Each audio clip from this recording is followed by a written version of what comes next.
May 10 milyong piso ng pabuya laban sa puganteng si Pastor Apollo Kibuloy ayon kay Interior Secretary Benhur Abalos. Nagbabala rin ng Philippine National Police laban sa mga taong kumukup-kup kina Kibuloy. Nasa frontline na balitang yan, Brian Castillo. Ang batas ay batas, ang may kasalanan mananagot. At yan ang gagawin namin, Pastor Kibuloy.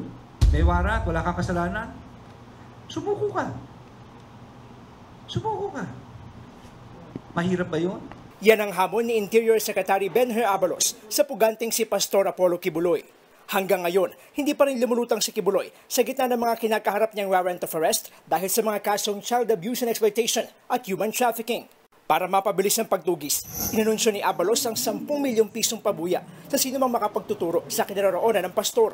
Hindi pinangalanan ni Abalos kung kanino galing ang pera, pero mga tao raw ito na dismayado na sa patuloy na pagtatago ni Kibuloy. Sabihin na natin frustrated. Parang tinatapakan ang sistema ng pamahalaan. Parang niyuyurakan eh. Magsiserve ka ng warrant para ikaw pa masama. Hindi ba? Dagdag pa ni Abalos, kung totoo ngang inosente si Kibuloy, lumantad na siya para linisin ang kanyang pangalan.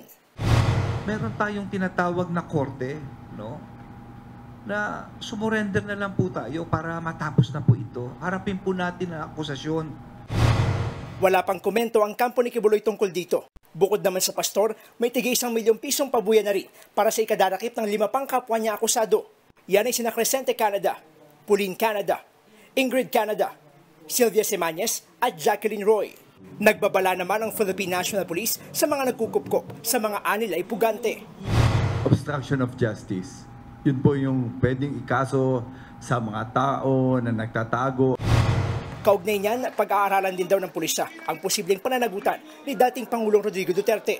Yan ay matapos niyang sabihing may nalalaman siya sa kinaroroonan ni Pastor Kibuloy, pero hindi niya raw ito sasabihin.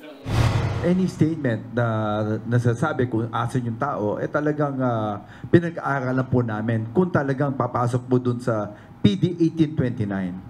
And we're just waiting for witnesses po na ito po yung sinabi niya para mag-file po ang PNP kung talagang nagwawaran po dito sa PD 1829. Sa gitna niyan, nagkaroon ng balasahan sa pamunuan ng Davao City Police Office.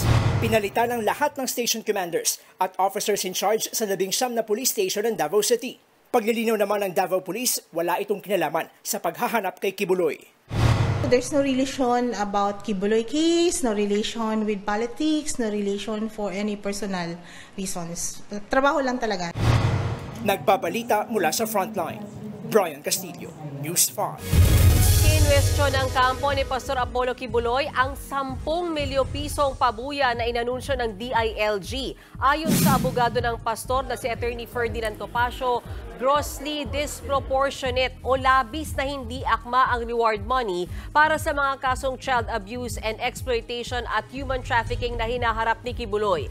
Labag daw ito sa Equal Protection Clause ng Konstitusyon.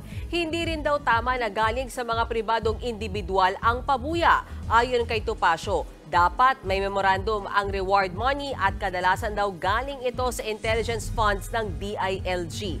Hinamon din ni Topacio si Abalos na pangalanan ang nagbigay ng pabuya. Sa kabila niyan, hindi pa rin daw susuko si Kibuloy.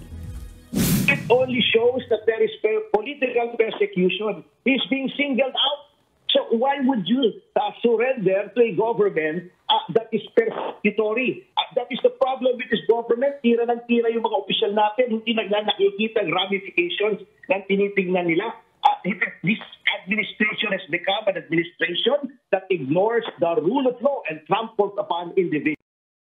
Mga kapatid, Lucy Cruz Valdez po, maging maalam at may pakialam sa mga napapanahong balita sa bansa. Tumutok at mag-subscribe sa News 5 social media pages.